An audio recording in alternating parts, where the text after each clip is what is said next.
Yes, we are live. Hello and welcome to Product Lessons, a podcast channel where we talk to product leaders from all over the world and learn from them how they build and manage world class software products. Before I introduce my guest today, I want to let you know that this podcast is in three channels. It's available on YouTube as a YouTube channel, Product Lessons. You can search for it. It's available on Spotify and SoundCloud. So the links are mentioned below in the description. Please check them out. And if you like these conversations, do consider hitting subscribe. I have some cool guests coming up in the future, including Marty Kagan again. He promised to be back next month for the second time on my podcast. All right, so very thrilled to introduce you to my guest today. He is Jens-Fabian Goetzmann, head of product at RevenueCAT. Now, I stumbled upon Jens on Twitter, and his thought-provoking tweets grabbed my attention. And then through his profile page, I came across his impressive blog posts with breadth of topics and tons of wisdom. Jens has been writing diligently over the years now, and I always have great respect for product folks who take time out and write and leave a body of work in written word for the world to benefit from. And that's when I thought he will be fun to have a conversation with. But the challenge is when you talk to somebody like as passionate and as with a broader horizon like him, it's always a challenge on which topic should I talk because I can get really greedy. So basically, what I decided was to cover a few areas. One is how does one prepare for a head of product role in a startup? Say, what's a first 100-day plan look like? Then I would also like to go towards product metrics in some detail. Product team organization, about which James has written a fair bit about. I want to touch upon that. And a mixed bag of other product topics like product management principles, roadmaps, MVP, and so on. And then we touch upon a case study. So I would like Jens to share one of his most challenging product building experience in his career, and how did he resolve it, or if he failed, what were the lessons that he learned from that. So we'll go there. And at the end, I'm introducing a new segment on guests who are active on Twitter. I will distill on the top three most popular tweets of my guest. So we have a lot on our plate. So without further ado, let's welcome Jens. Hello, Jens. Welcome to Product Lessons. How are you doing today? I'm good, thanks. Thanks for having me.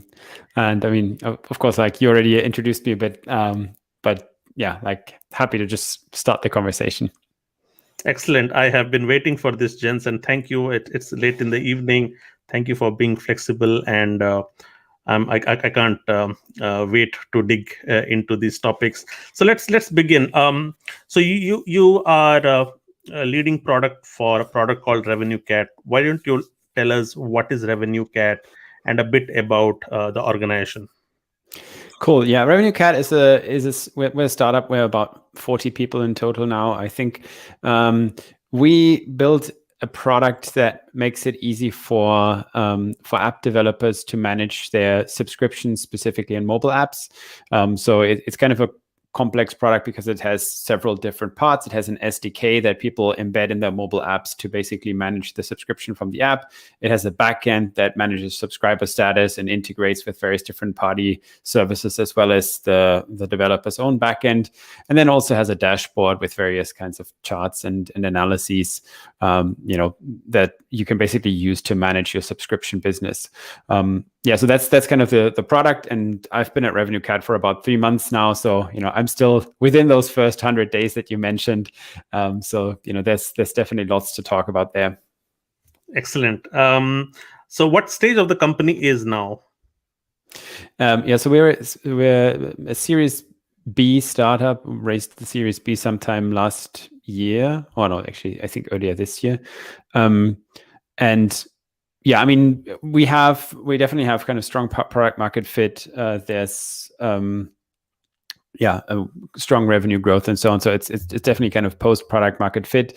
But yeah, still, early in some respect. Some parts of the product basically haven't been touched since like the MVP days. So we're both kind of trying to capitalize on the product market fit and the growth that we have, while also improving the product, adding more value. And also it's a dynamic environment where lots is changing about subscription apps and kind of the whole app store ecosystem, and it's just kind of exciting times to be in a company like that that's kind of supporting that part of the technology economy.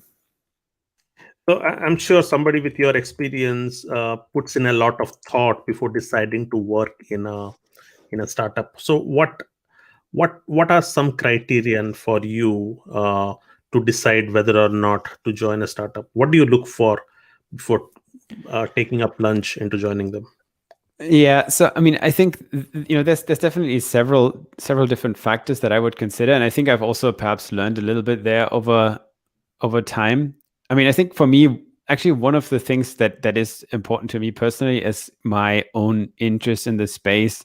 I don't call it passion, because I think like passion is a bit of a strong word, but definitely having something that you can relate to and that you can understand the need for the problem to be solved. And so for RevenueCAt specifically, I worked before this, I worked at 8fit, which is a subscription app. So I knew the problem space of managing subscriptions quite well, and I knew how hard it is and how many complexities there are, and just having a product that solves these complexities was, I could immediately see the potential there and the need, and that's kind of what drew me to RevenueCAt. But of course, that's not the only criterion. I think what's also really important is the team. And a startup, you're just very few people, right? So you should better get along with them very well. Then also the trajectory, kind of to what extent do you believe that the product might be successful? And there's the earlier the startup, the less clear that might be.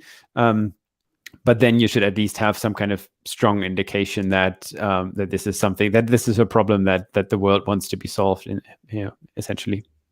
Right. For the guests, I forgot to also mention that Jens was also with Microsoft. He was building Yammer there. So I forgot to mention that. So you mentioned about a team, but like I also have made some glaring mistakes in the past joining startups without doing due diligence. But for me, the founding team is also very important, and also if it is funded, the kind of investors are also very important. So they are like two clarifying factors for me before I can decide. Is that a consideration for you? Yeah, absolutely. And I mean, I think the more you can learn there about the internal team dynamics as well. So I mean, I completely agree on the founders, because especially like the smaller startup, the more the culture is going to be driven by the founders. But in general, like within the first few years of a startup, a lot of the culture is going to be driven by who the founders are, what their approach to kind of work and organization and culture and processes is. So that's definitely one important consideration. But it's also kind of hard to tease out. I think if you really want to be diligent, then you best like talk to some people, kind of do your own reference checks, do your own reference calls, and talk to some people and try and see like people that have worked with the founders in the past, and see like what are they like at their best and at their worst, right? I mean, because everybody has like strengths and not so strong areas, and in the end, you kind of want to make sure that you know like what you're in for. Right. So one of the mistakes I had also done, and I'm very curious to ask you as well. I joined a startup which was also around 35 to 40 people, and I realized that they did not need a product manager because the founders were well equipped to manage the products at that stage. And then I saw a lot of role conflict. And because I have learned over the years that there is a certain time when you start looking for head of product or a product manager. before that CEOs or the co-founders can manage the products. What do you think about it? Yeah, absolutely. And I mean, I think this is like, if we're talking specifically about product roles, that is definitely a consideration. So I think, I would kind of add a few things there. I mean, firstly, there's kind of the running gag that the first product manager of any startup gets fired just because, they have to like live out all the conflicts with the founders, all the like tissue rejection of the organization of, why do we suddenly need another person? Like we were just perfectly fine, just being engineers and founders and designers before. Why do we suddenly need a new role? So I think there's definitely something there to like try and tease out how do the founders and the rest of the team understand this role and the need for it, right? And does that fit with my understanding of the role as I want it to be? And I would add another thing there, which is kind of the strategy, and what is the founding team's vision for the product, and is there a product strategy? Is there something in place that I can kind of latch onto, and do I also believe in that, right? Because in the end, like you might find the product interesting, or the problem that the product is solving interesting, but you might fundamentally disagree with the strategy, even though maybe you agree with where the product is today. But if you disagree with where the team wants the product to go, then that's also going to be very hard to like bring your A game kind of to the role. So I definitely think that there are that is important to talk about that, and to try and see what are like how urgent, or how much of a sense of urgency is there to really have somebody in that role, and will you be in that awkward position where maybe that role wasn't really needed and the team just said, well, now it's kind of we're at the stage where we need a product manager without really knowing what they would need the person for. Right. And I think that then also kind of somewhat ties into what you were alluding to earlier, which is the like what is your plan for when you join? Because I think that's kind of where the handover from like the process of determining whether to join to then actually joining and being successful in that role lies, right? If you're clear about the expectations that that the founders as well as the broader team have of you going in, then you're more likely to set yourself up for success as you actually join. Nice. So let's get into that. So first of all, what were your conversations like with your founding team about your role for and your so tasks and goals for the first 100 days? How did you prepare for this role, and what were your, so you're still in your third month, what were your first 100 days strategy to set yourself for success?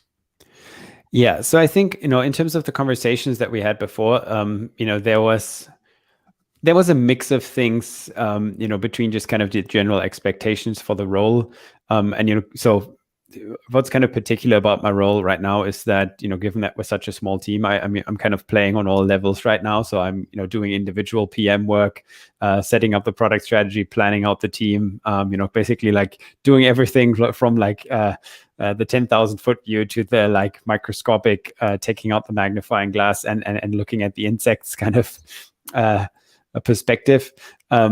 So basically that that was part of the conversations of like making those expectations kind of clear. I mean, so I was definitely, I mean, this was not just coming from me, but was coming from the founders as well, to just make sure that we were in alignment about that. And honestly, for myself, I love that ability to basically really get to know the product very deeply by doing individual feature work before then just doing everything through others. I mean, I love managing people. I love building product management teams, but I also love the individual PM work, and basically having the chance to do a little bit of that before being again in a purely managing role, and thereby getting to know the product really well, and the trade-offs that are being made kind of on a day-to-day basis was really kind of one of the actually compelling aspects of this role.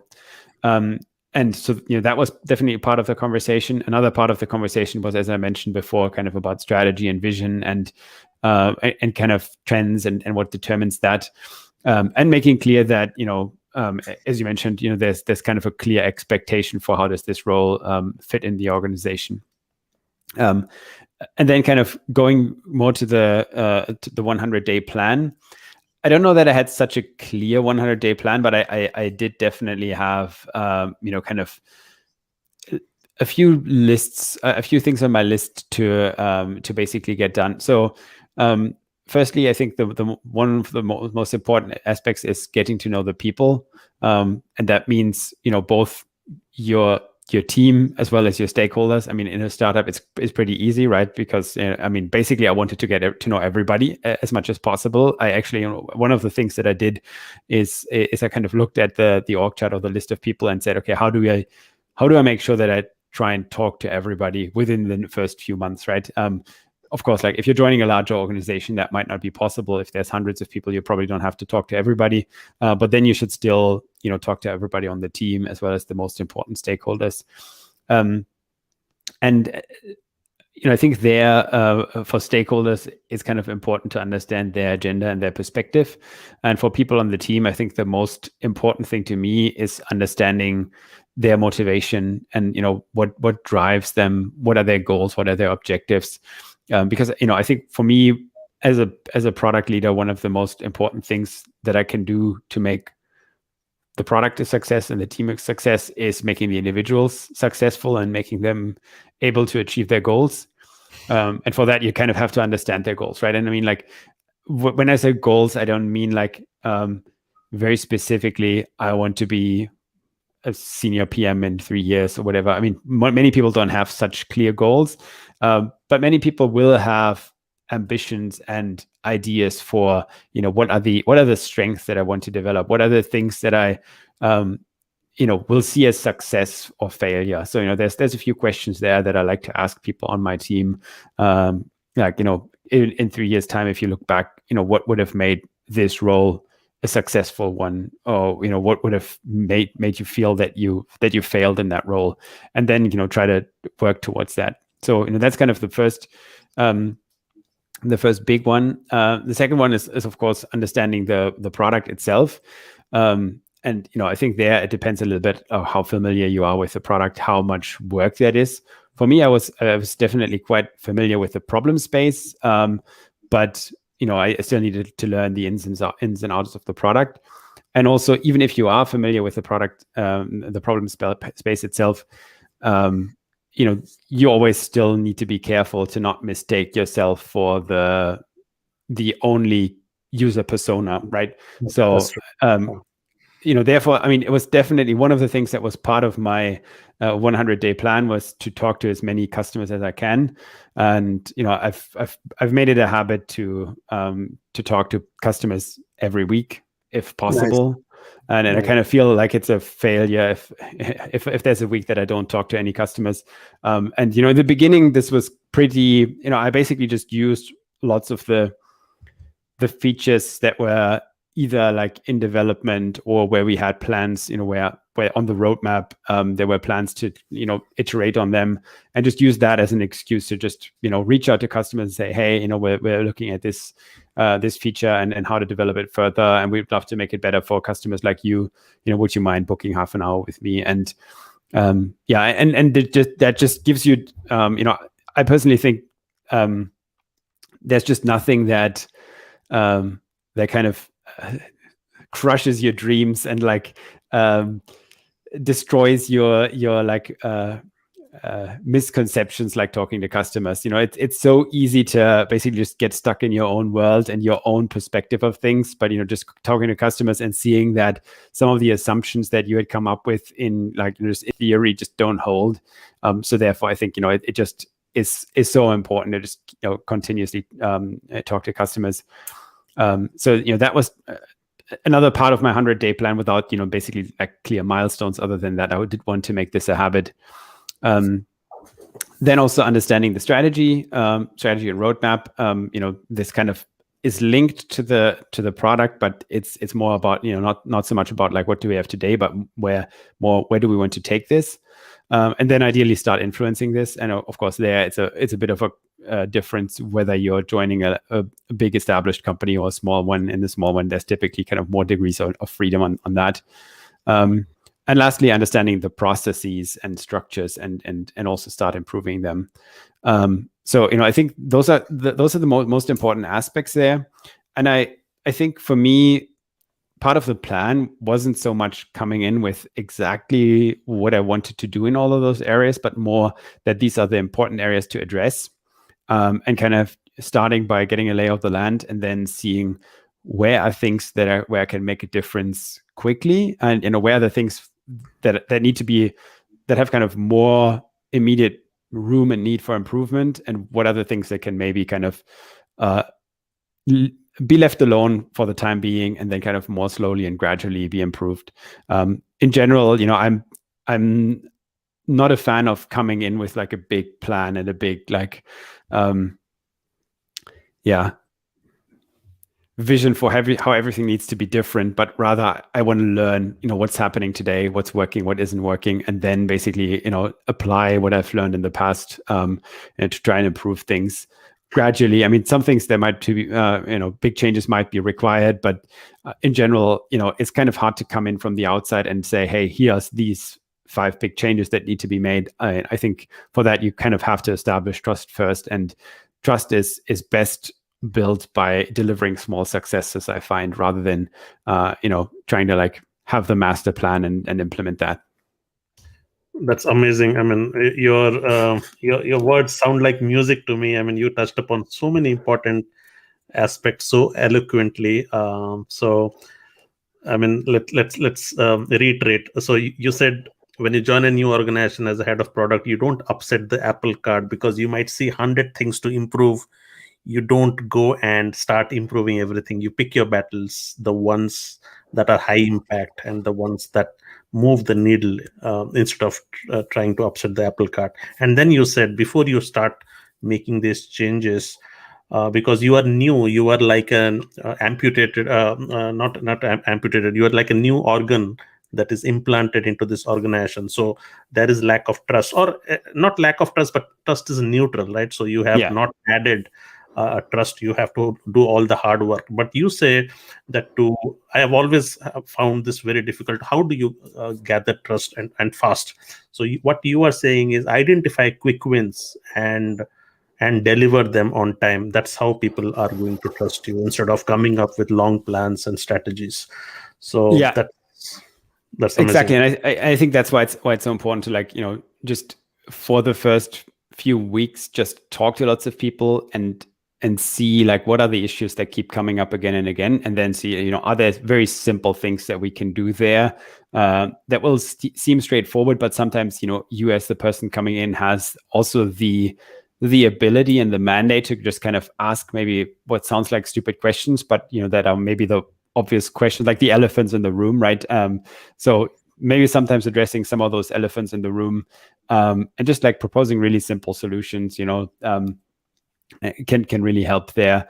And I mean, honestly, sometimes it even helps just the fact that you go kind of on a listening tour, and people can raise some of the concerns that they've had for a while, and they feel like now is maybe the best time to raise some of those concerns. And just the feeling heard part of it is, I think, is already kind of trust building, and just noting things down and then saying, hey, maybe I can address this in future.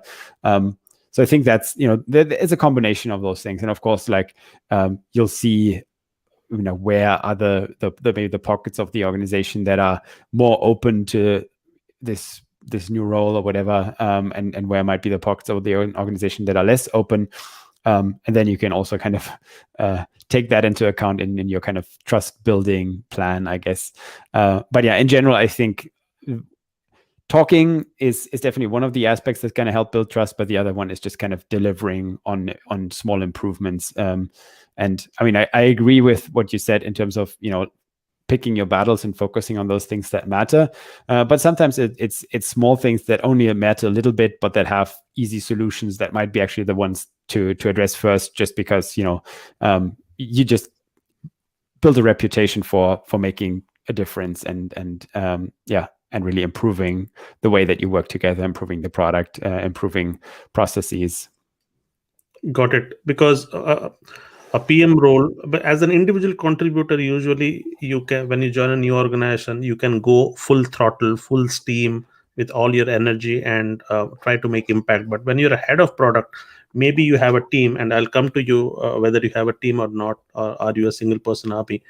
um, you, because there are people with different personalities. Okay, so you might be a high energy person, you want to move things, but you know what, you might eventually fail because you want to do a lot of things, but you have failed to influence others to rally behind you to initiate changes. And I have struggled that in the past, and I am learning it the hard way. So what are some of the ways to gain allyship and support for some of the initiatives that you want to bring into a new organization?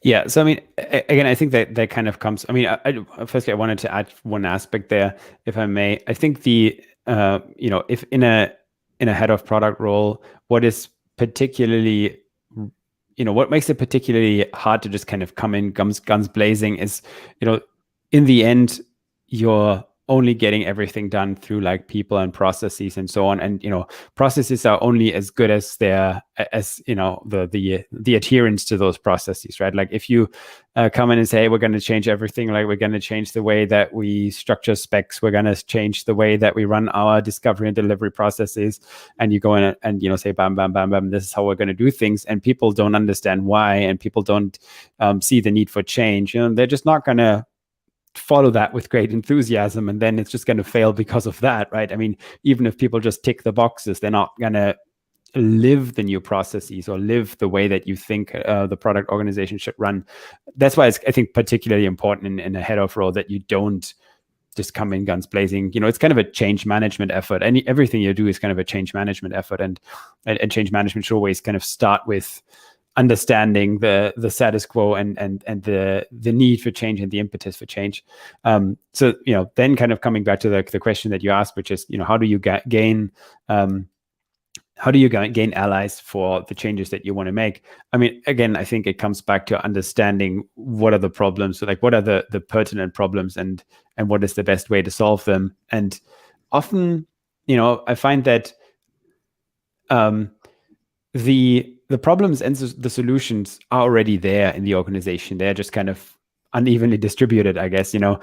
So like talking to people and seeing what are the pressing needs, and it could be as simple as a team saying, hey, we've been working kind of in isolation, and we would love to be more a part, feel more that we're a part of the overall organization, and kind of more connected to the strategy of what we're building.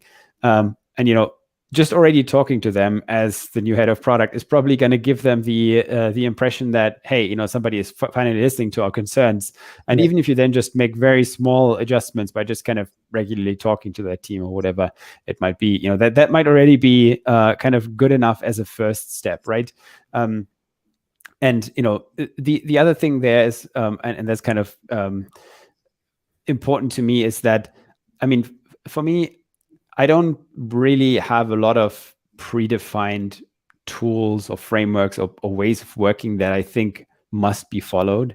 I rather have a list of principles, maybe not even a list, but just a set of principles that I try to live by, or try to like manage a product organization by. And then I basically try to look at the problems and the solutions, also the ideas that the improvement ideas that people bring up with through that lens of like, how does this fit with the principles that I believe a great product organization should follow. And that means that I can often impact the change or impact the way that the organization is doing things in a way that I think is beneficial in the long run, while also essentially following what people naturally think should be done, right? So I think kind of finding that happy middle ground of the way that I think things should be done, and the way that the organization is currently doing things, and the ideas that people in the organization already have for how to improve things. Then it kind of feels like a natural evolution, and not like just a change that's being imposed from the outside by me.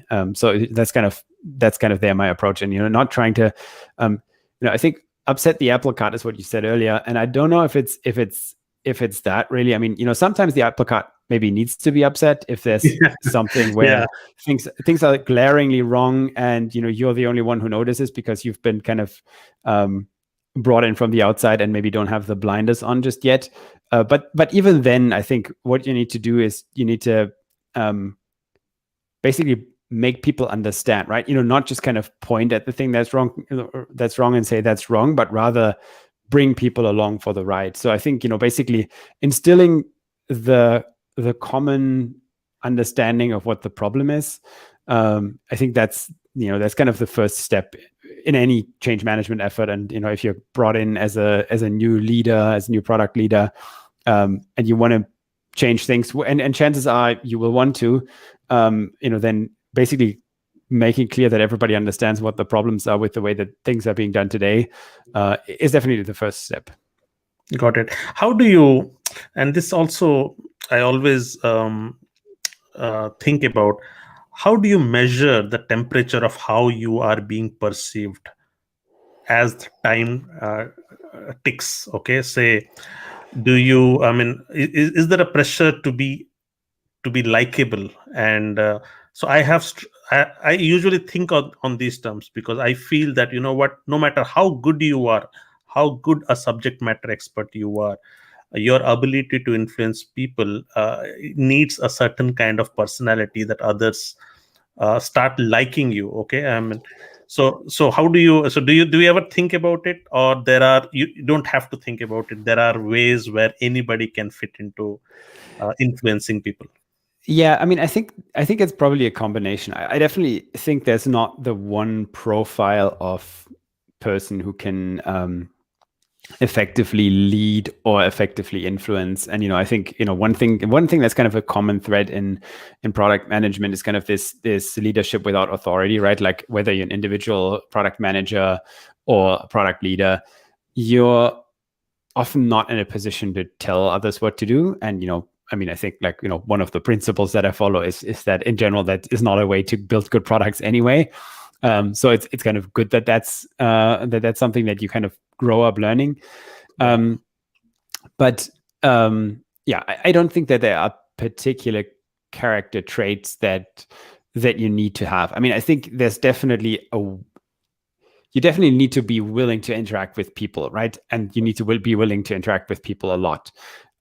With respect to likability, I mean, I think there's different kinds of likability, and I think some product managers, some product leaders are more kind of stronger on the personal, sociable likability. Just the ones who are connection builders, and just kind of always building rapport, on the interpersonal level with people. And that's definitely not my strength, I would say. I mean, I try to do that as best as I can, but it's not my strength. I think my strength is more in understanding the perspectives of various different stakeholders, and just kind of putting myself in their shoes, and then making sure that as I talk through potential solutions, evaluate problems, I acknowledge what other people's perspectives are, and in making trade-off decisions, or proposing solutions, that people that this somehow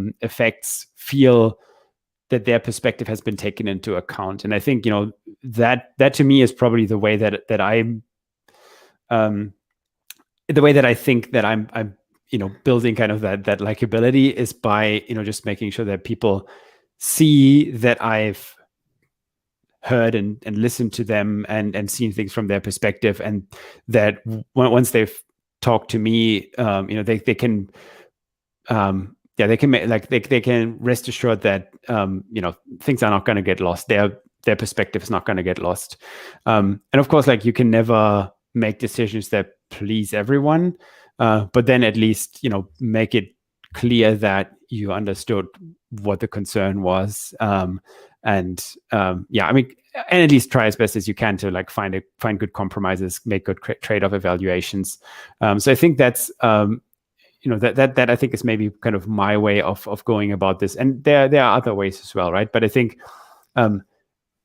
you need to be liked in a way, but there's different ways of kind of liking people. And in general, I think everybody still knows that this is kind of a work context where it's about collaborating effectively, and some people do that more on a relationship oriented way, some people do that more in a transaction oriented way, but still it needs to be effective, essentially, and there's different ways to be effective. I love this piece as well. Just to summarize, so what you're saying is you don't have to worry, lose your sleep if you're not naturally social and gregarious and connection builder. You might be, your strength might be understanding perspective, your strength might be empathy, your strength might be a good listening skills, or you might not be social, but you might be a great listener and you try on other people's perspective. Or the third one could be maybe you are good at getting the job done, maybe you're more effective. So there are multiple ways to not just survive but thrive in an organization. So yeah, that absolutely. was very, very well put. Thank you so much. Excellent. You said you don't so much believe in frameworks and toolkits, but foundational first principles, so to say. Maybe I intended to ask principles at the end. Let's begin with like a handful of your principles that you bring to a new role. Yeah, and I think there's probably more that I can count, but I'll give you three that are kind of very top of mind for me right now, that I that I try to lean on a lot in my current role, as I'm kind of trying to build out the team and kind of set things on the right path. The first one is seeing prioritization as a pyramid, not a single process. What do I mean by that? I mean by that often, prioritization is one of those tasks, one of those aspects of product management that's kind of continuously being talked about, and I think is often talked about in a very narrow and in a way that I find is just wrong how to think about prioritization. If you think about prioritization just as one process where all the various different options of what you could be doing go in, and then a short list of the ones that you should be doing fall out, then I think I think is just way too narrow. So what I mean by prioritization as a pyramid is, for one thing, nobody can prioritize hundreds of items that you could be doing effectively against one another. So I think at any given stage, you should basically limit the number of options that you're looking at simultaneously, and that's kind of where this pyramid shape comes in, where you have fewer options at the highest level, and then more and more options as you go down. And at the highest level, I see basically the vision and the strategy, and it's not immediately obvious that that's a prioritization decision, but I think to me it is. For example, in terms of strategy, what are the market segments that we should focus on next? What are the areas of the product that we should build out next, and why? Right? And that to me is a prioritization decision in and of itself. There could be 5 different market segments, but we're only going to focus on this 1 or 2, right? So that's a prioritization decision, and you can basically kind of cascade that down to then, from the vision to the strategy to kind of strategic objectives to opportunity spaces to individual opportunities to solution ideas. And I think, that to me is one of the areas in one of the principles that I try to follow. And it means that you have to have a clear strategy, that you have to make those top level decisions before you can even start thinking about the low level decisions. And I think very often you come into a situation where people are just trying to prioritize all the things that are coming at them, all the opportunities, all the ideas, just versus one another, and just kind of, because there's just too many, just kind of being somewhat erratic and just saying, hey, this sounds promising, let's do this. Hey, this other thing also sounds promising, let's do that, with no real connection. And that's one of the first principles that I try to follow. And again, that means that you actually have to have that vision and strategy in place, and it needs to be well thought out. It needs to be well structured. It needs to actually make tough trade-offs, right? I think that's the other part there. A strategy that everybody just kind of nods, this sounds good, is not a good strategy, because it means that you didn't make any tough choices. And if you don't make tough choices at the level of the strategy, then how are you going to make tough choices at the like decision of individual features or individual solutions or individual details within a solution even, right? And then if you never make tough choices, then you're just going to end up with a product that is, completely like opinionless and shapeless. So that's the first principle. The second principle is that of empowered teams. And, that just means like, I have the fundamental belief that product work is best done if you have cross-functional teams that are durable, that work on problems or missions, and try to achieve outcomes, are not given output to deliver, features to deliver. So that is my second principle. And I've written about this in the past, and this is also of course not all just my own thinking. This is just distilled from what lots of other people have written, including Marty Kagan that you talked about earlier. So the principle of empower teams is definitely the second most important one that I carry with me and that I'm thinking about a lot. I mean, especially in a startup, that's kind of the situation that we're in, where we're kind of in the transition phase from where basically just being one team where everybody worked together to a size where you need to start and subdivide into several different teams, and then basically trying to carve out the areas of the product or the kind of responsibilities for each of those teams, trying to see, what should the staffing be? What is the topology of the teams? That is of course like an interesting question, and also one that needs a lot of time and thought, and also takes a while to put that into place. Even you can't just like flip a switch and be there. And then the last one, and that's kind of one that I've already touched on earlier, is the principle of continuous discovery.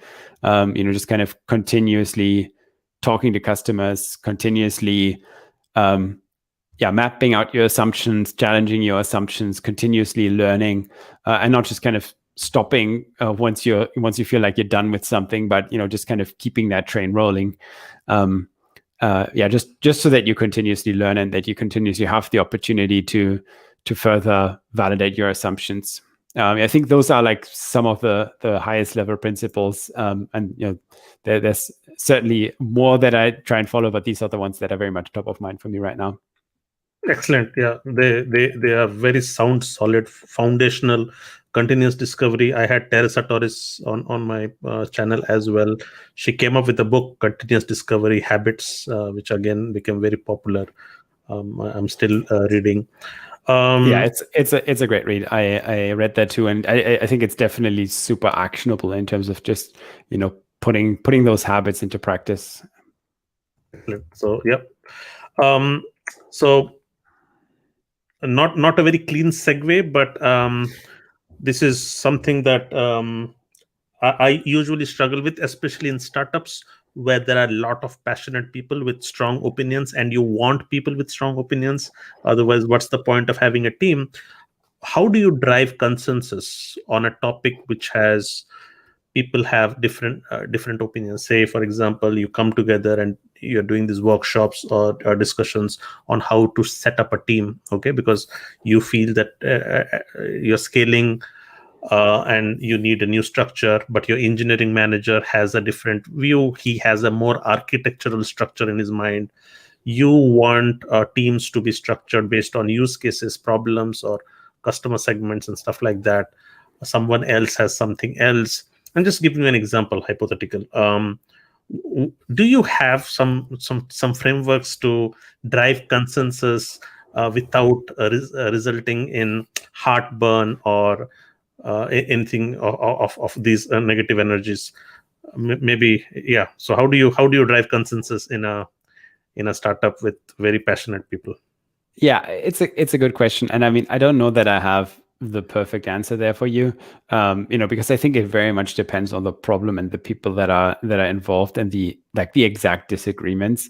But for me, that always starts with understanding the perspectives and understanding the basically the motivations behind what is driving the disagreement. And often once you do that, I think you can often find different solutions to the different problems, right? Because, let's go back to the example that you had with the team setup, where maybe the engineering manager has different views than you do. There's probably not because you both disagree fundamentally on the objectives that you want to achieve. It's more that there's a different weighing of various objectives. One person might be more concerned about career growth of the engineers, alignment on like architectural principles, collaboration and such, and you might be more concerned about growth of the product, making decisions that make sense from a product perspective, building kind of a coherent product experience and such. But I think once you basically try to drill down to that level, you can then say, hey, now that we know this, what are the things that we really need to solve through team structure, through reporting lines, or other ways in which we can solve some of those through reporting lines, some of those through like working teams, some of those through some other arrangement, and make it so that in the end we find a solution that works best for everyone. And of course that cannot always be done. I think in some cases some disagreement will remain. And I think then it's best to just be very transparent about all the factors, the pros and cons. And in the end, somebody needs to make a decision. And if you really are kind of at loggerheads about something, then, stuff needs to be escalated. But, that should kind of happen rarely. I think, in the end, I think about this also sometimes, there's kind of this trust account thing, right? Where like everything that you do builds trust and kind of puts stuff in your account. Everything that you do where, you listen to others, you take other people's views into account. And occasionally you have to withdraw from that trust account by just making decisions, by just overriding other people with decisions that maybe they aren't super happy about.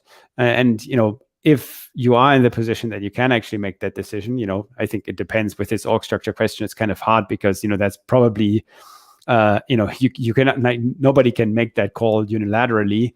But, often there will be something that is kind of in your realm or in somebody else's realm. And then in that case, if you cannot achieve any consensus whatsoever, then that might just be the case for resolving an impasse by just withdrawing from your trust account and saying, hey, this is the one time that I need to that I need to basically make this decision more unilaterally. One of the PMs that I managed once, in my one-on-one said, hey, for this particular discussion, I had to, like, for once, pull my PM card. I don't usually do that, but I had to pull my PM card and just make the decision. And I thought that was such a good way of putting it, right? Like, sometimes you need to make the call, and in the end, that's also why, those trust building measures that we talked about earlier, at some point you will need to withdraw from that trust account because, otherwise you don't move forward. But I think, it can often be avoided by just moving to the meta level and then to the meta level again, to basically, try to understand what is the motivation behind the motivation, and then seeing if you cannot address that by some way, without, without just, trying to find what is the middle ground between the two positions, but rather what is the win-win situation in the end that we can get to. And, because very often, the overall objectives that people are trying to achieve, they're not personal goals. At least hopefully they shouldn't be, right? Hopefully everybody just wants to make the company successful. It's just that they have different partial objectives, right? Like the engineering manager wants to make the engineering organization successful, and the product manager wants the product organization to be successful. But in the end, the company can only be successful if all the parts of it are so successful, right? So therefore, I think if you kind of just link back things to the overall company success, you can often see what would be best for the company in the end. And yeah, I think that's kind of how I see it. Gents, this is turning out to be one of my best conversations, product conversations. So there are so many mental models that you are throwing in a jiffy. I love the trust account thing. It was somewhere in the back of my mind, but I never brought it up. So what you are saying is, at times when the bets are smaller, just forego it and accumulate and just make deposits, trust deposits on others, so that you have enough in cash, so that when time calls for it, you can make that withdrawal, isn't it? So as long as you have made trust deposits with all the functional heads in your organization and different teammates, then you have the right that when there is a conflict and when you are at loggerhead, you can play the PM card, because you have done enough and there's no damage to it, because at times you have also foregone it. So this is Yeah. such a great mental model to actually practice with. Thank you for sharing that. Excellent. So let's switch gears a bit and talk about metrics. Again, one of I mean, usually I do these podcasts out of selfish reasons. Whenever I'm struggling with something, I pick somebody seems like an expert, and then I talk to him. You tweeted, and your tweets are fascinating. You tweeted a set of KPIs is not a strategy. At best, they are a proxy to measure progress along the strategic direction. At worst, they are a distraction from the strategy or the absence thereof. Do you want to explain that a bit? Yeah, absolutely. So I mean, I think to me, it's I kind of find it fascinating because I have maybe a bit of a love-hate relationship with numbers. I love them. I mean, I'm a very like data-driven, data-informed person. You will look at my screen any a given point in time. There's probably like a database connection open somewhere with me like writing SQL queries to understand what is going on, how are people using our products, stuff like that. So I mean, like I'm definitely not opposed to numbers. However, I think you can definitely go too far in the direction of trying to measure everything. I mean, firstly, some things are immeasurable / hard to measure, but what I find more important, and that's kind of the part of the point of this this tweet, is a KPI is always just a proxy, right? I mean, especially something that you can really measure in the product. But well, in the end, unless you have some way of really accurately measuring the value that you deliver, which very often is just simply not the case, then it's just a proxy. Then it means it's just something that you can measure that might be correlated, or even there might be some level of causation with the value that you're delivering, but it's not the same. And confusing that, I think, is just very, very dangerous. I think there's just kind of a few examples there where let's say you're trying to optimize for user engagement, customer engagement. Of course, engagement is a proxy for value. If somebody wasn't getting value from your product, they wouldn't come back again and again and engage with it, right? So, I mean, at first that sounds great, but it's not the same, right? I mean, the value is something else other than engaging with the product. And if you're just optimizing for engagement, you can easily fall into many, many traps of just kind of artificially bringing people back into the product, keeping them in the product for whatever reason, without actually improving the value that you deliver, right? Maybe distracting people rather than helping them get done whatever they wanted to get done. So I think that's kind of one aspect to it. The other aspect to it is that a strategy has so much more than just measurement, right? I mean, a strategy should be based in an understanding of what are the challenges, what are the most challenging, what are the most challenging aspects of the situation that we're in? What are the big challenges that we face? How do we basically set ourselves up for success? What are the big bets that we're making as well, right? And then how do we react to that? And what are the things that we focus on, and what are the things that we don't focus on? And then how do we also deploy our capital, deploy our capacity, our people? What are the initiatives that we take, right? And I mean, all of this has nothing to do with measurement. You can then kind of, as a second layer, maybe say, okay, and then how do we measure that we're actually making progress toward that strategy, or on in terms of delivering on that strategy. But again, that's then only a proxy, because the strategy should be more qualitative in nature. It should be about understanding the situation, what to do about it, and maybe sometimes you have very good measures to measure progress along that strategy, but at other times you may not. And also sometimes the linkage between the KPI and what you're trying to proxy might get broken, because either because you've broken it, or because something else, some other trend has broken it. And then you also shouldn't get distracted by that. And I think that's part of the the second half of the tweet, which is at worst the metric is a distraction from the strategy, or the absence thereof. So, one aspect there is, like, if you've, based on your strategy, you've determined that it's important for you to drive up engagement, and then suddenly you find yourself in a loop of just trying to think about, like, what are all the things that we could do to increase engagement. That distracts from the strategy, because you probably hopefully you had more in the strategy than just saying we need to increase engagement, because increasing engagement is not a strategy. I mean, that's definitely not based in a detailed understanding of the situation and the challenges that you're in, because that is a strategy that could apply to, like, almost any product could have a strategy increase engagement. So if that's the case, then that's definitely not a detailed assessment of what the problem is that you're trying to solve, or the challenges that you're trying to overcome. And that then kind of ties to the last part, distraction from the absence of a strategy. And again, there are so many KPIs that apply to, like, just a very big class of apps or products.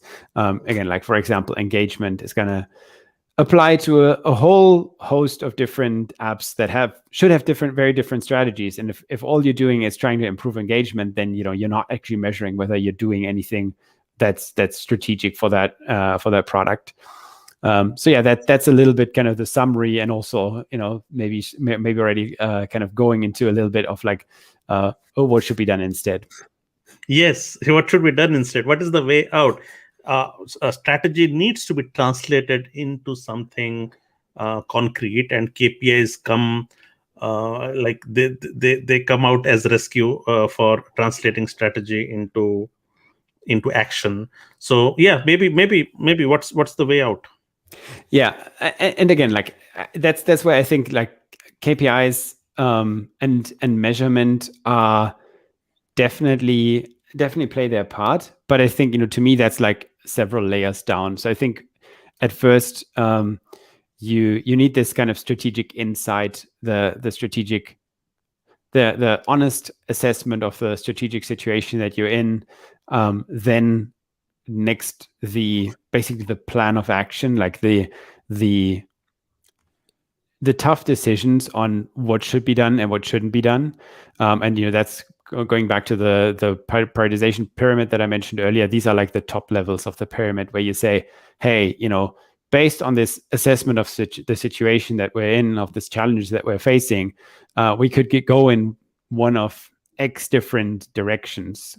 It could either be like that, or what I actually like even better is thinking about, like, what are the various dimensions along which we could define the strategy. What are the various axes along we kind of have a slider that we could move from one end to the other, and where do we want that slider to sit, right? And then that's kind of how you define the strategy. And again, I mean, this is maybe a little bit abstract. So, for example, things might be like, what are the market segments that we want to address, right? And that's maybe one of the dimensions.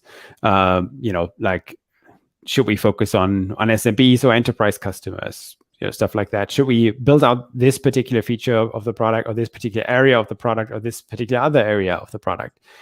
Should we focus, what are the use cases that we should focus on? And these are somewhat generic questions, but the answer to those should be informed by the challenges that you're facing. And here's one way of maybe thinking about this. If you don't have a lot in place there today, one way of thinking about it that I've used in the past is just basically doing a bit of a kind of bottom-up exercise there, where you list all the topic ideas, opportunity ideas that are currently being discussed or have come up in the recent past in terms of what could we be doing, and then trying to see, kind of try to conceptualize this as like a multi-dimensional kind of point cloud, where along all of these strategic axes, one feature might be, and just kind of, again, like giving examples there, one feature might be more toward the enterprise side, the other feature might be more toward the SMB side, one feature might be more toward this use case, the other one more toward this use case. So basically, like conceptualizing that point cloud and thinking about like what are the axes here along which this point cloud might be divided, right? And saying, there's a decision of whether we focus on SMBs or enterprises, right? And again, these are only examples, but kind of to make that clear how you could come up with those axes, and then just kind of think about what makes these ideas, these opportunities different, and like what divides them, and then make decisions along all of these axes. And maybe some of these axes you don't need to make a decision, and you're just the strategic decision is to do them all. But hopefully you're not saying we'll do them all for all of the axes, because then again it's not a strategy. Then it's just like giving up and not making those tough decisions. Got it. Cool. So where was I going with this? Oh yeah, we were saying like, where do the KPIs fit in with this? So when you join a new organization, so you're assigned this product. It's the primary product. How do you create? I mean, of course, you don't get rid of your KPIs. Of course, you work with KPIs. Okay, but how do you come up with a set of metrics to define a set of success metrics for your product? Usually they say it, product success metrics. I'm not forgetting the name, but yeah. So how do you come up with a set of KPIs for your product metrics? Yeah. So I mean, I think there are kind of two sets then of KPIs that I would look at, right? So I mean, I think if we talk about the strategy, I think once you have this like set of high level decisions, you then try to break that down into like strategic initiatives, like how do we actually, what are the big things that we want to do? What are the like, big parts of the direction, the big initiatives, kind of for lack of a better term, that we want to undertake, that we also then actually, deploy our capital along those by making investments, by having people work on that. And then, for each of those initiatives, you can then start setting goals and KPIs. And at that point in time, you should hopefully be concrete enough that you can basically brainstorm how might we measure that we're actually being successful there. And these should then be really concrete, not generic.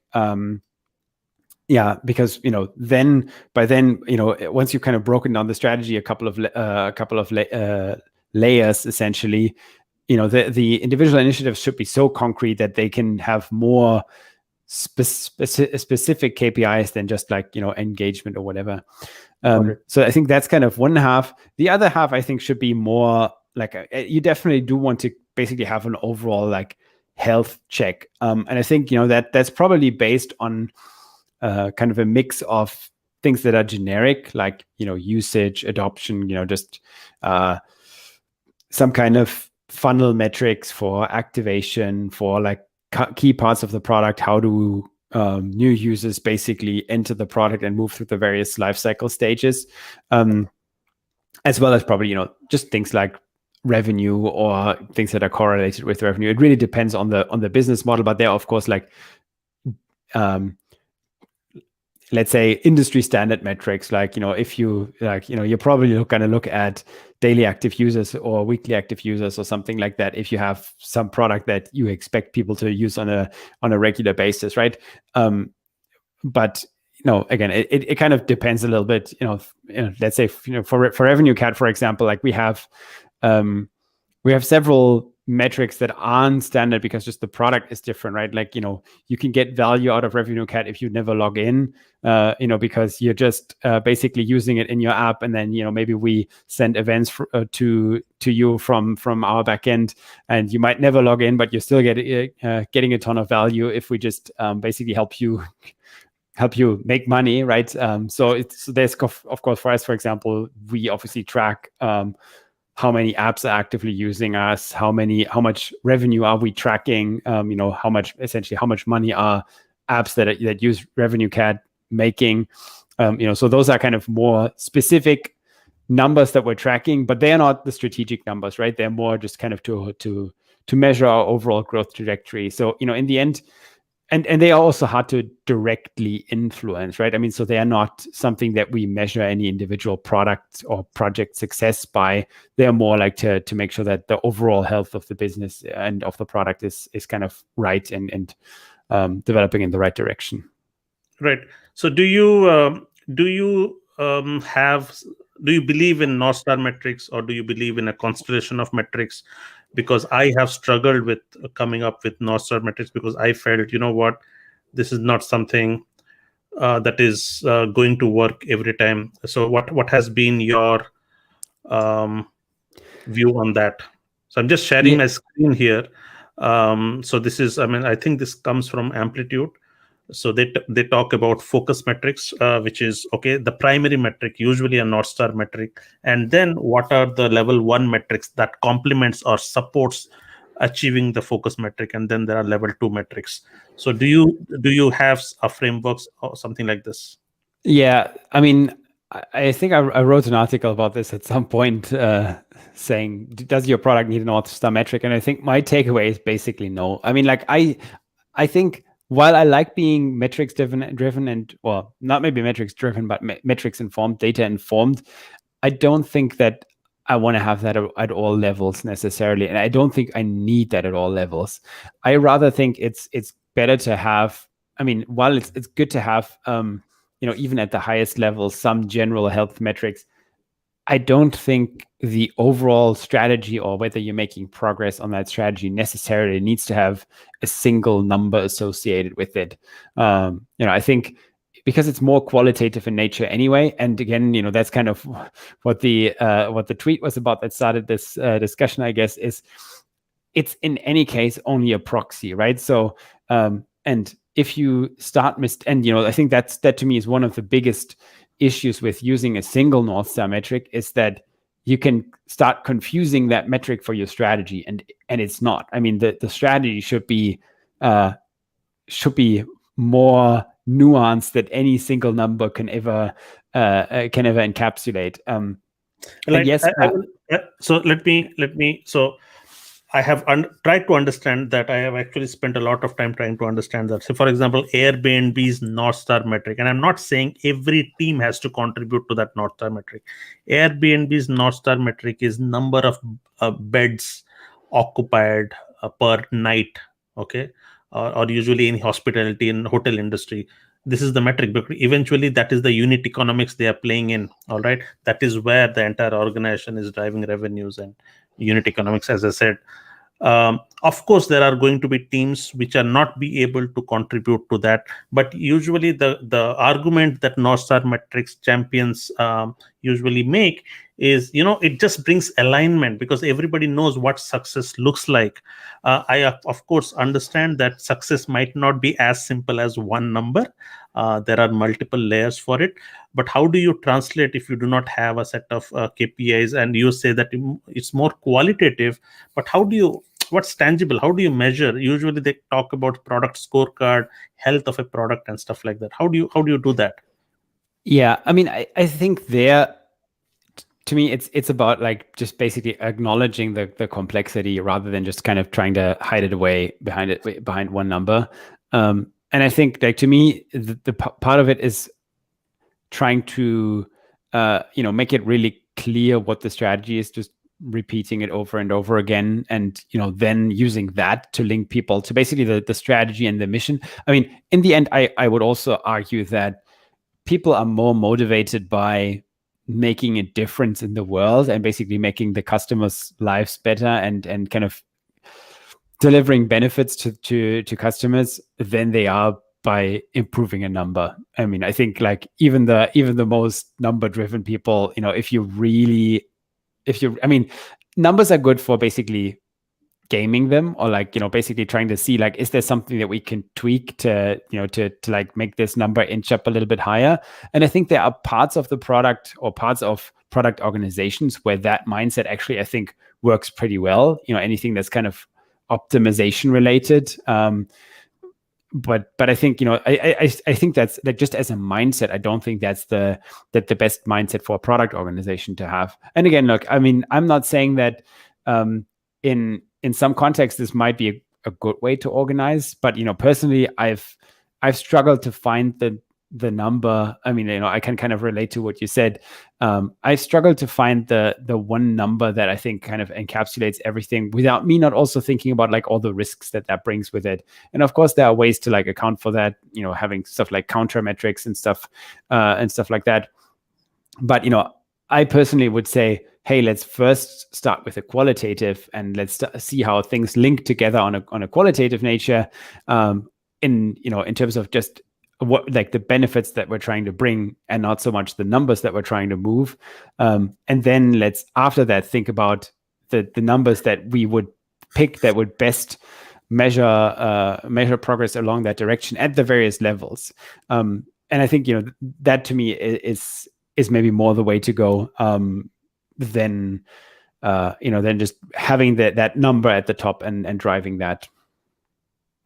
Got it. So in one of your blog posts, you mentioned about growth, stickiness, monetization as a framework, and then heart. What do you still follow it? Does it still align to what you just mentioned now?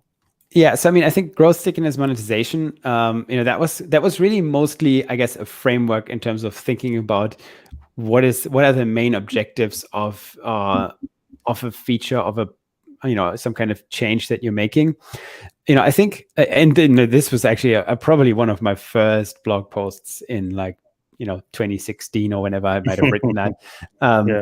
So I mean, I think it's still useful in terms of thinking about how might we measure things, and heart is of course that's Google's UX metrics framework. Yeah. So let me see, it's happiness, engagement, adoption, activation. Adoption, retention, and then task completion, task success. Task success. Yeah. So I think, I mean, I still think those, both of those frameworks are still useful. But I don't think, I would say, especially as a kind of earlier in my career as a product manager, I thought about this a lot more, because I think I was definitely I was definitely more numbers driven than I am now. And I think kind of over time, I've just realized the limitations of that data driven approach more and more, and basically try to balance that out with more qualitative with more qualitative aspects of the work. And so I think today I often just lead with a qualitative, because I think the qualitative insights are just richer and can, just don't try to simplify things to one axis or one number that can be measured. And then later on, once that qualitative work, whether it's in product discovery or whether it's on like defining a strategy, once you feel like sufficiently convinced that the qualitative evidence points in a certain direction, then you can see like, okay, and how do we actually measure and quantify that? So then you measure and quantify, make changes and also see like how they impact things. And then with those numbers, you go back to the qualitative side and then, basically try to determine what happened that made the numbers move, the indicators move in the direction that they did. And what is the evidence, that the qualitative evidence that we have that this indeed did what we wanted it to do, or did not do what we wanted it to do. So I think I have kind of maybe more of a like circular way of thinking about it than this perhaps more simplified way that I used to think about it 5 years ago or whatever. Right. So qualitative would be, say, talk to 15 of your customers, and then if you see around 11 of them saying great thumbs up, then that gives you a sense of feeling of how your product would perform to hundreds of customers. Is that how it is?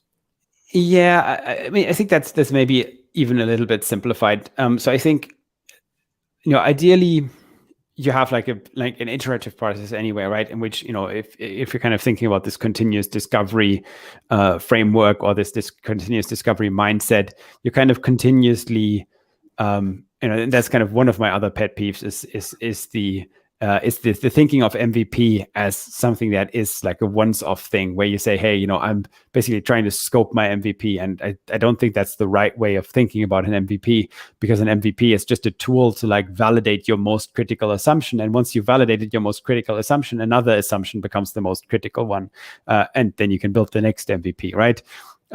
So and that's kind of also how I think about the these customer conversations, or like the qualitative way of getting feedback on something that you're doing is, you're starting out with one assumption, or with one set of assumptions, and one is the most critical one. So you're trying to validate that, or you're trying to, basically gather information around that. And it can sometimes be very quick that you're, you see that either holds or doesn't hold, and I don't know it. I mean, sometimes it doesn't, or often it doesn't need mean talking to 15 people. It probably, I mean, sometimes, you have an assumption, and the first conversation that you have is going to smash that to bits, and, you'll go back to the drawing board. And sometimes it's like, it actually looks pretty good, or you get very strong feedback that, hey, this assumption that you had is actually correct. And sometimes it's in the middle, where it's kind of more of a toss up, and then maybe you do have to talk to more and more people, or you have to refine the assumptions as well. So yeah, I think that's kind of more how I see it on the qualitative side. And only, I think, once I have sufficient evidence from the qualitative side, do I then go and build something. And then I think it's probably back to the numbers and saying, hey, when I build something, like, what are the numbers that I would expect to move? What are the indicators that I can measure this with? And then once I've seen, because again, like, once you roll something out to a broader population, I think numbers do become more relevant than just like talking to individuals. But once you know how the numbers have moved, then I think it's more going back to the qualitative to understand what happened, and sometimes it's like, okay, cool, we had this hypothesis, and what we saw was indeed that happened. But you haven't been in product management for very long if you haven't also seen the very opposite, where you had one hypothesis and what turned out was something completely different. Or maybe you had that effect that you intended, but you also had some other effects, and then it's often good to just go back to the qualitative, to talk to users, to talk to customers, to try and understand what happened and why did they behave in the way that they behaved, and then use that to kind of inform the next iteration. Got it. So let's talk about the next iteration and MVP, since we touched upon that. Usually I've seen, and this is anti-pattern in so many organizations, and private to that, is you come up with an MVP, you ship it, and then there are so many so many product teams who are under immense roadmap pressure from sales and business development, or from the CEO, especially in startups and scale-ups, where the MVP is forgotten, and then they pick the next set of items on the roadmap. So how do you decide upon coming up with version 2 or version 3 of an MVP? How do you keep track of a certain feature to work upon and iterate upon, instead of picking the next thing on the roadmap? Yeah, I mean, I think this is, it's a very hard question. It's definitely also one of my pet peeves. This kind of always moving on to the next thing, and I think there's a couple of layers to unpack there. I mean, I think maybe starting at the bottom, starting with the team. I think sometimes it can just be easier to always chase the next shiny thing, and like building a feature is just sometimes sexier, feels better than kind of fixing, like ironing out the kinks of something that you had shipped in the past. So I think they are kind of a sense of ownership, a sense of pride, a sense of just like, yeah, instilling that kind of mindset in the team is probably the what's necessary to kind of address that that lowest level. The second level then is maybe that of the roadmap and of the pressures that are put on the team. So I think there often as a product manager and as a product leader, what you need to do is basically to try and make it clear to stakeholders outside of the product organization why the priorities are the way that they are, and just basically keep pushing back against demands that pull the product team in different directions and that pull the product team into just chasing things and leaving them half finished. In the end, I think the best argument to make is like nobody likes a product which has like 1,000 broken features, but like one that has like 5 really, really good features or like 5 really, really good value propositions is one that's going to be sold more easily than one that's kind of, half baked everywhere. But it also ties to the top level, which is that of the strategy that I keep coming back to. I think often if you're in that situation that you're just kind of chasing the feature after feature or, the next thing after the next thing, it's because there is no clear strategy, because a clear strategy because it means that you are in this situation where you have like hundreds of items on the roadmap and you could be working on any one of them at any given point in time. So that means that once you finish item number 1, you feel immense pressure to like pick one of the next 99 rather than putting out the second version, the second iteration of that first item. And if you're in that position, it's often because you haven't made those tough prioritization decisions at the level of the strategy, at the level of the kind of opportunity areas, of the opportunities of the solutions. And if you haven't made those tough trade-off choices, then how are you meant to basically fix that at the lowest level? That's not going to be possible. So there the solution is really to like get the organization to make those tough trade-off decisions at the top level, which of course, as an individual product manager, that might be hard to do. As a product leader, that I think is something that you should be working towards, regardless of the exact level of the company that you're in. So I think that to me is kind of what is necessary there, because otherwise it just becomes the pressure just becomes too strong to just like move on to the next thing. But yeah, to me it's also a mindset question. You're not gonna build a great product by just having the most features. That's not how it works. That's maybe kind of how you can build like a great like checkbox comparison page of like we offer all of these things, but then once people actually start using the product, and especially in today's world where for most products, people kind of vote with their feet, and they won't stick with a product that isn't a great experience and delivers value to them. You should just make sure that there's a few use cases that you do really well. So, there's kind of one mantra there that I like, which is do fewer things better, right? Focus on fewer things, but then do them better. And, that means building iterations. In the end, that's the only way that you can make a product that's really great in a few areas, is if you just, don't stop with the MVP, don't stop with the V1, don't stop with the V1.1, but actually, keep doubling down on what works. That's kind of the other way that I find that's helpful to think about this is, in any situation, if you told people, we tried something and it worked, and then we moved on to the next thing, rather than basically saying, hey, we found something that works, let's keep digging here, let's keep improving on that thing that we found that works, because then we can make it work even better, then we can make it work, deliver even more value. In the end, product development is always uncertain, right? You never know what's going to work and what isn't going to work until you start trying it. And, then if you find something that works, it's just a kind of squandered opportunity if you just move on to the next thing.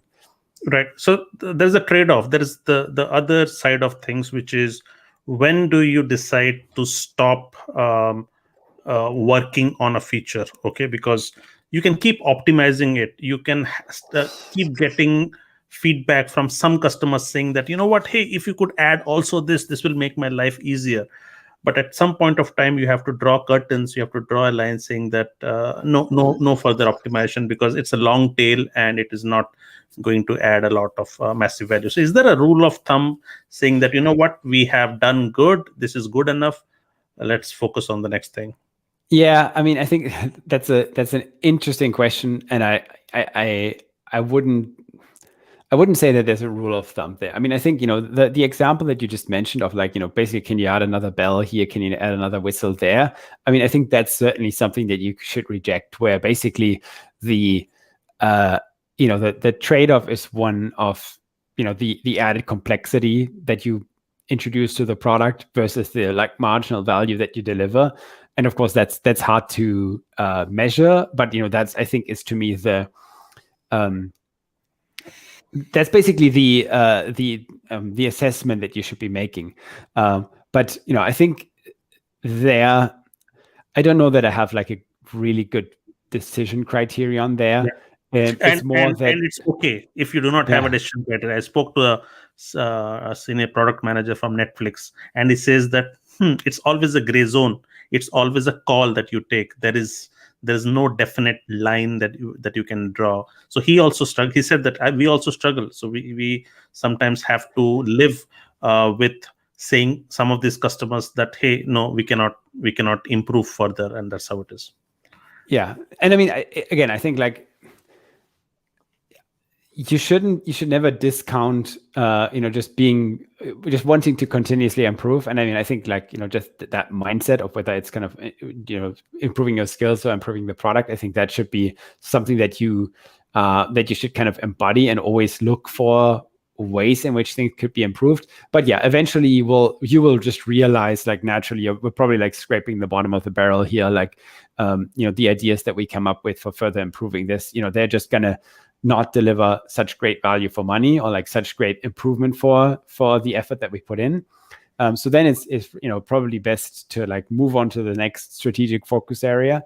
I think, and maybe that's kind of more like the consideration that I would say there, like, what are the alternatives, right? And ideally, in a situation where you've narrowed down your strategic objectives or your strategic priorities sufficiently enough that you have the time to focus on things for a while, and iterate a number of times before you move on to the next thing. But at some point, you will still feel like, hey, this next thing is still within our strategic priorities.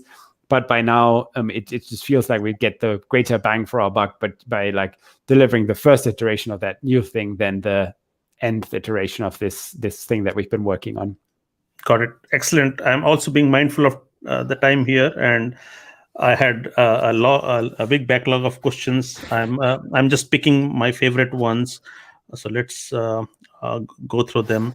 Okay, this is a good one. Huh? This is for all the product managers who might be working in startups. What are some of the what would be your advice for them to bring massive value, massive impact to their organizations, who otherwise tend to be lost in firefighting mode, because there's a lot to be done. In fact, yesterday, John Cutler shared something, and so while you talk, I'm gonna share that. Yes, because the nature of this role is such that you are pulled into all these directions. So how can product managers can take a step back and see, what am I doing, what am I supposed to do, am I bringing massive impact to an organizations? And then there are these rock star PMs who do that. So what would be your advice to them? Yeah, I mean, to me, again, like, I keep coming back to prioritization, because I think that's kind of where it's at. And I mean, sometimes you have to fight the fires on the ground, right? I mean, and sometimes there's going to be times when that's all you do for a while. And I've been there, we've all been there, and sometimes you need to make sure that you're not the blocker. I think there's kind of two ways to go about this. I mean, firstly, try to make sure that you don't make yourself the blocker where you shouldn't be. Try to, the empowered teams kind of works both from an organizational perspective, but also like as an individual PM, empower the rest of the team to make decisions without you by sharing context, by bringing them along from the beginning, and not just kind of handing over decisions, handing over specs, handing over tasks to be done. If you have if people have sufficient context, they can do more things without you than than if you make yourself the bottleneck. So I think that's kind of the first very general piece of advice. The second piece of advice is, making sure that you basically give yourself space to have those, the just kind of the thinking space of like moving back a little bit, like what are the priorities here? What are the most important things to be done? How am I really making impact? For me, one of the tools, and I know this is kind of more, it's not much more of a like practical tool. One of the things that I've been doing, and I really enjoy that, both in terms of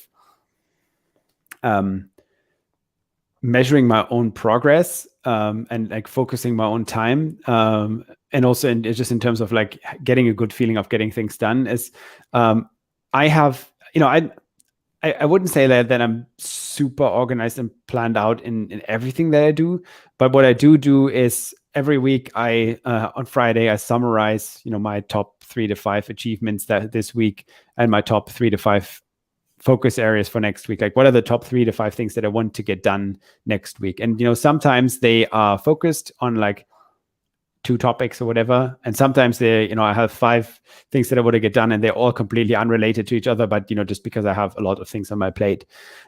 So I summarize that for myself, and I also send that to my manager, who in my case is our CEO as well. And more kind of as a log of what I've done and what I intend to do next week. And then I keep the list of those 3 to 5 things kind of on top of my to-do list. And as the week progresses, I kind of come back to those things, regularly, and say, kind of every day or multiple times a day, and say, am I actually working on those things that I thought on Friday were the most important things for this upcoming week? And sometimes I'm like, oh, now it's, half the day is done and I haven't done anything on any of those because I've just been like sidetracked by all sorts of different smaller tasks. Hey, I should like pull back because these were the things that I thought were important, right? And kind of try to reorganize the things that I'm planning to do based on the things that I wanted to achieve, just so that I make sure that I actually make progress. And sometimes some of those things, if one of the items on the list is something that is more longer term, like a lot more longer term initiative, like, whatever, let's say I'm drawing up a product strategy, right? And I'm not going to do that in 1 week, but I'll still have like various different steps. So making sure that every week I have a concrete goal for what the next step for the product strategy might be. And then I like keep that on the top of my to-do list so that I make sure that by the end of the week, I've actually made that progress despite all the fires that I might have fought kind of on the side during the week. So I think basically like giving yourself goals for those meta topics and then carving out the time to achieve those goals. I think that to me is kind of my tool for how I make sure that I'm, like having the impact that I intend to have. These are massive knowledge bombs that you're throwing. I asked my boss, should I send you weekly status updates, and he said no. But in spite of saying no, I think what I learned from you is you still send him the 2 or 3 things that you achieved in a week. Okay, he will only appreciate it because he might want to come across as somebody who does not want to meddle, micromanage, and that's why he wants to be perceived as a good boss. So you would say no for status update. But if you still send a log of the 2 or 3 high impact tasks that you have achieved in that week, that's a great way, first of all, for alignment. That's a great way to build a rapport, and that's a great way to build trust. And I think that's fantastic. Thanks for sharing that. Yeah, and I mean, like, honestly, for me, it's also just great for myself, right? I mean, I like sharing that because I think it's a great tool for the points that you just mentioned, and it just provides transparency also where otherwise there might be hardly any, right? I mean, like, And of course, like even more so today. I mean, like RevenueCAt is a fully remote in any case, like also before the pandemic. But nowadays, like most companies are fully remote. So it's not like my manager sees me sitting around the office like talking to people. I mean, of course, like he might see my messages on Slack or whatever, but he doesn't like have any great insight into what am I doing day to day. And so that's why I think sharing it just also makes sense. But again, it's just also actually great for me because it gives me that weekly check-in where I also see like what are the things that I thought I would achieve this week last Friday and what did I actually achieve. And I must say, most of the time, it actually, helps me achieve 3 out of 4 or even 4 out of 4 almost every week. And if not, then I can reflect on, what happened here. Like, did I bite off more than I could chew? Was there something that came in that kind of derailed my week? Was there something in this particular objective that made it harder to achieve this? Sometimes that's the case, where I depended on others and, the alignment or the discussions with others just didn't go as planned. But it just also kind of gives me an opportunity to like regularly reflect on, how much do I want to achieve and how much am I achieving, and am I realistic in my expectations, right? Because I think sometimes that can be another reason for why you don't get as much done, or maybe don't have the impact that you have because you're just trying to do too many things at once. And sometimes it might just be that, hey, I just need one of these things I just need to put off for a while, right? Because, of course, like as a product manager or product person in general, sometimes things are out of your control that kind of land on your plate, but, sometimes they're not. And the stuff that you plan, you should at least be mindful there with like how much you kind of put on your plate if otherwise you're not making progress on any of the things that are on your plate. Got it. Excellent. I'll quickly ask you to share your most challenging product experience. Okay, what was your biggest challenge that you faced in your career? And you worked in so many companies, including Microsoft. Maybe could you share one such product challenge that maybe you succeeded after trying a lot, or maybe you failed, and what are the lessons that you learned from that? Okay, cool. I'll share one that many that had it all. And we could probably talk another 1.5 hours just about this experience. So I'll just like share some of the aspects. So when I was at Microsoft, so I mean, as you mentioned, I was working on Yammer, which is the enterprise social network. Founded by David Sachs of PayPal fame, and then sold to Microsoft way before I started there. Like I think by that time it had been acquired like 4 years ago, whatever. I don't know. In any case, so one of the things that I worked on there was making messages editable. And this was past when Facebook had started allowing messages, and of course Twitter famously to this day does not allow editing messages, and it's kind of one of the frequent feature requests for Twitter. Yeah. And it was the same for Yammer, that this was kind of one of the things that people kept requesting again and again. And one of my favorite anecdotes there is we had like our customer community, and one of the messages there was something like, how hard could it be? I can even show you where the button should go to edit it. And I was like, okay, cool, yeah. That's not the biggest of our problems where the button could go, but everything else that's related to this.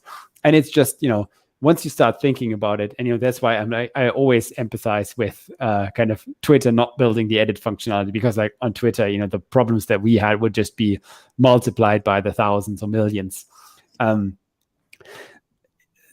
And so there's just so many layers of complexities there. I mean, firstly, there's the whole product considerations, because editing is, it's not just as simple as, well, you show an edit button, you change some things, and then you hit submit, and then that's it. There's things like notifications, how do they work? If I mention somebody and then I change it and unmention them, like, does this undeliver the notification to the person? Is there some kind of edit log?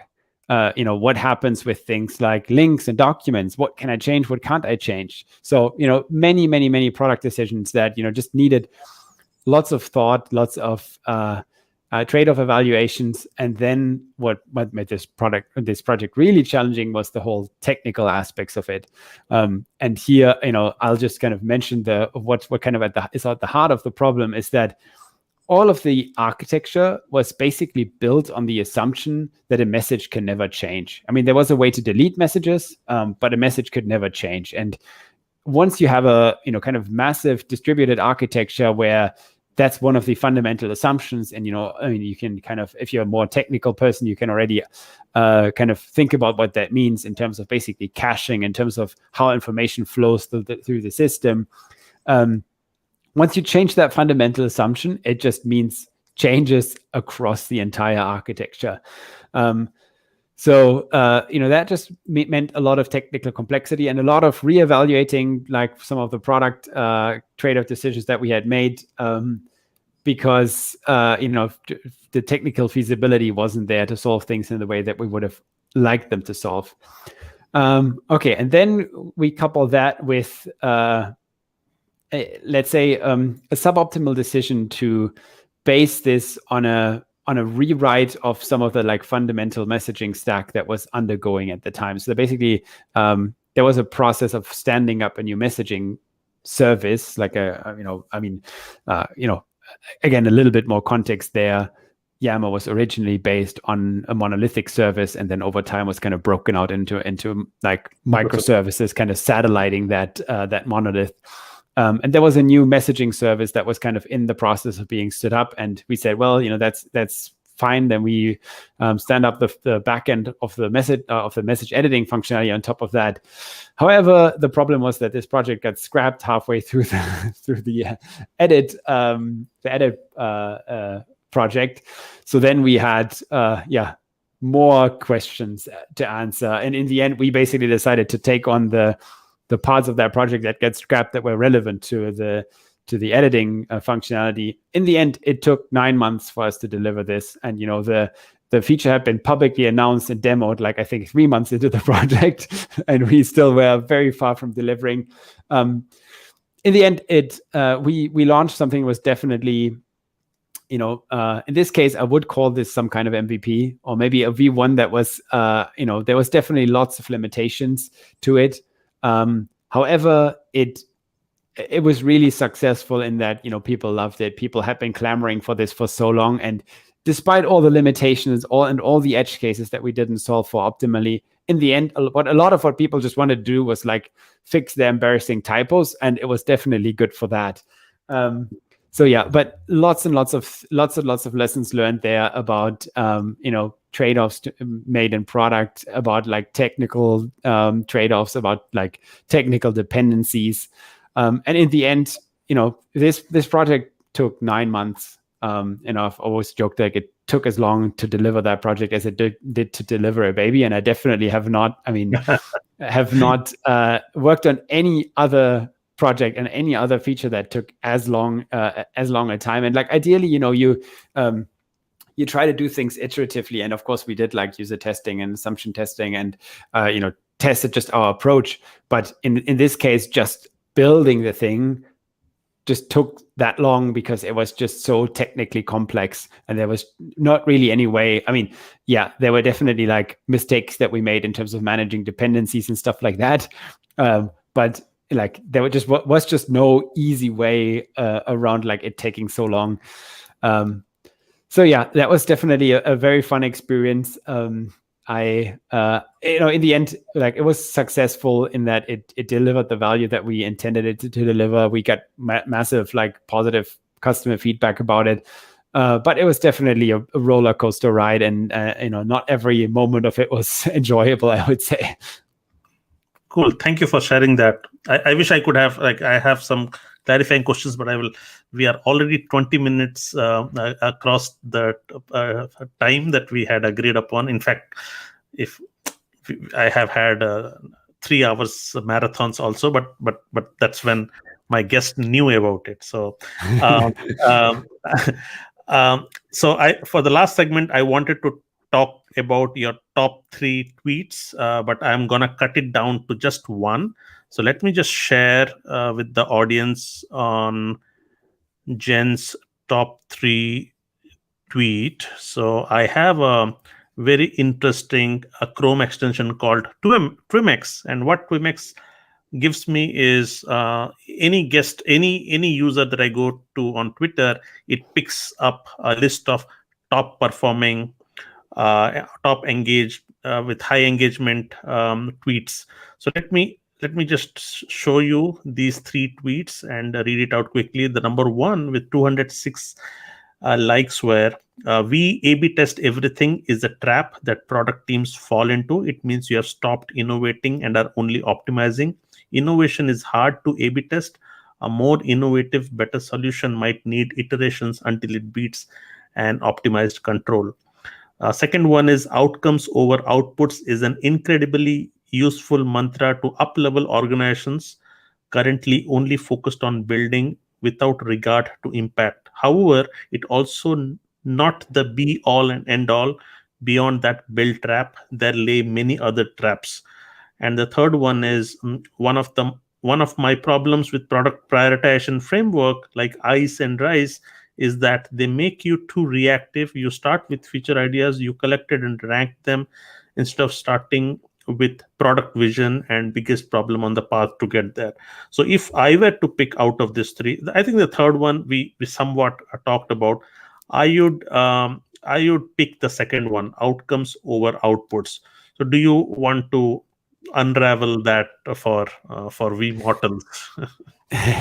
Yes, I mean, I think there, to me, like outcomes over outputs, and I've written about outcomes over outputs in the past, and some of the challenges that I see with that, and I think this kind of summarizes a lot of my thinking. There is that sometimes this outcomes over outputs is kind of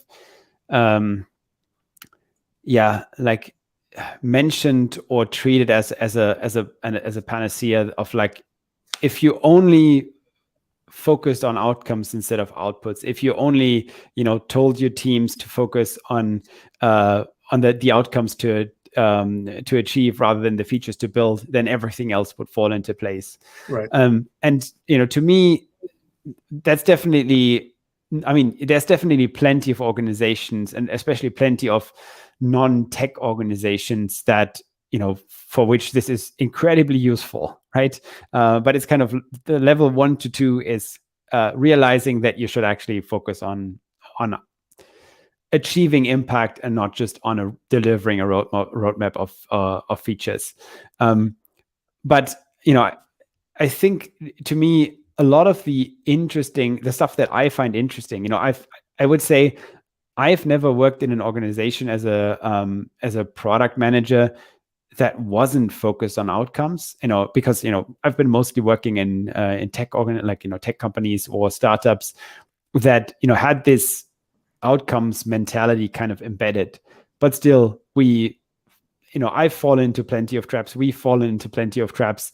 And in a way, I'll actually mention one of them, because that's kind of also going to cover the first tweet, which is the A/B testing trap. Which I think that, to me, is one of the perhaps the epitome of the traps that lay beyond the build trap, which is the A/B testing trap. Is, to me, this we A/B test everything, where people realize, hey, we should be focusing on outcomes. We should be focusing on improving things and not just delivering features.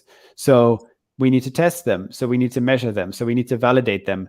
Actually, there's this tool called A/B testing, which is the gold standard. It's like the scientific method, right? I mean, that's, now we are all of course, we all live in a world where we know, like, how randomized control trials are being used in medicine, which, just until 2 years ago was maybe only like for the initiated. Now we all know, like, how that is used for, like, vaccines and stuff like that. But of course, like, that's basically, A/B testing is randomized control trials applied to product development, applied to software products. So, once well, that's the scientific standard. That's like the gold standard, the scientific way of measuring and validating impact of products. Then we should be using that, and then we should be using that for all features that we build. However, there's a big problem there, which is that, I mean, basically, for one thing, it's an optimization tool, and not all problems are optimization problems. For another, there's the problem of these iterations, of the local maxima, where if you have a solution like a control version that is optimized because you've tried different solutions and A/B tested them against each other, and now you've kind of ended up at one that works. But now you try something innovative, something different, something maybe fundamentally better. But just because you're going to test the raw first iteration against the polished nth iteration, you'll likely end up with a worse result anyway, even though, because you're not measuring the potential, you're just measuring like what the current outcome of the current iteration is. And that then puts you in a pickle. Do you just disregard the new solution, or do you iterate until you found something that's better? And that's where this, the quantitative only focus on outcomes is really difficult, and really makes it challenging. Just one closing thought on this outcomes over outputs. What I found really interesting there is, this was maybe sometime last year, I read this interview with Mark Andreessen, I think it was, about the way that they make investments, from a venture capital perspective. And basically, what he said was, we focus exclusively on inputs, on basically, what are the inputs that have gone into like the decision making process? Have we done our due diligence? Do we believe that everything is kind of, that all the thinking that we've done, all the planning that we've done, all the research that we've done, that is good, right? That they've basically have done that of the highest quality, because in the end, all of the investments that a venture capital firm makes are bets, and you'll see the results only years into the future, right? And in the end, like, the venture capital investments are kind of the ultimate long-term game, the ultimate innovation game in the end. And of course, like, product management, often, like, you have things that, like, you get the payoff hopefully a little bit sooner than in 5 to 10 years. But the more innovative your product is, the longer the feedback cycle will be until you actually see the outcomes, right? So therefore, sometimes optimizing for outcomes is not the right thing, because the outcomes will, in the end, you want to achieve those outcomes, but you might not be able to measure them for a while. So then you should also be focusing on the inputs that you put in, and making sure that you make the decisions that you're making with the right scrutiny and the right methodology, and by collecting all the right inputs, because sometimes the outcomes might just be super lagging indicators. Got it. Excellent. Well, I could go on and on, because this has been a fascinating interview for me. One of the best interviews, I must say. And the reason I say this is because you come across as one of a very clear thinker. And I think, I do not know how much you would attribute that to your voracious writing. And I strongly believe when you write a lot, you only, your thinking gets clearer, your clarity increases.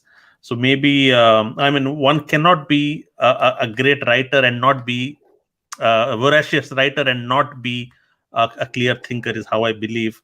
So maybe I should use that as a filter for getting my future guests. Anybody who is writing would actually guarantee to be a good speaker as well. So yeah, I think it certainly helps. I think that's another topic that I've thought about a lot. And I think writing helps you. Especially like writing for an audience just helps you sometimes, like, clarify things that are unclear. Basically, like, distill them down to the essence, and, like, just think about them again and again and again until you actually have them in a way that you can express to others. But that said, I think you can be a clear thinker without being a writer. I think there's other ways to think, and sometimes I think visually in terms of just drawing things out, and sometimes I think in writing. But yeah, in any case, thanks for the compliment. No, I did not say writing is the only way to thinking clearly. I said you can't be a voracious writer and not be a clear thinker. Because if you have been writing, the output would be that you gain clarity on that. And also, you were not just a clear thinker. What I also found was you were very radical in a lot of your approaches, because usually what I have seen is there is a mass production It's like a mass. It's like what do you say? Anything that is there is a new framework, a new model, and then everybody, the entire product management community, just applies it. Okay, but you are somebody who takes a model or a framework or a concept onto its merit, and then you apply it or you reject it, and that is it's very brave of you as well, very radical, and you are challenging the norms, and most innovators are. So that is also something I found very striking about you. So for people who, as I said, we could not. Jens has written so much content, we could not go on all the topics. But if you really want to delve into his beautiful write-ups, you can follow jefago.com. That's where he has written all his content. So Jens, are you also regularly writing now, or has it taken a back seat? How do you Yeah. find time when with such an engaging job, demanding Yeah, I job? mean, so this year I'm trying to like publish an article every month, and I still have a bit of a backlog. So I think I have like 1 or 2 articles written out at any given point in time, and then hopefully kind of every few months I find enough time to like write another one.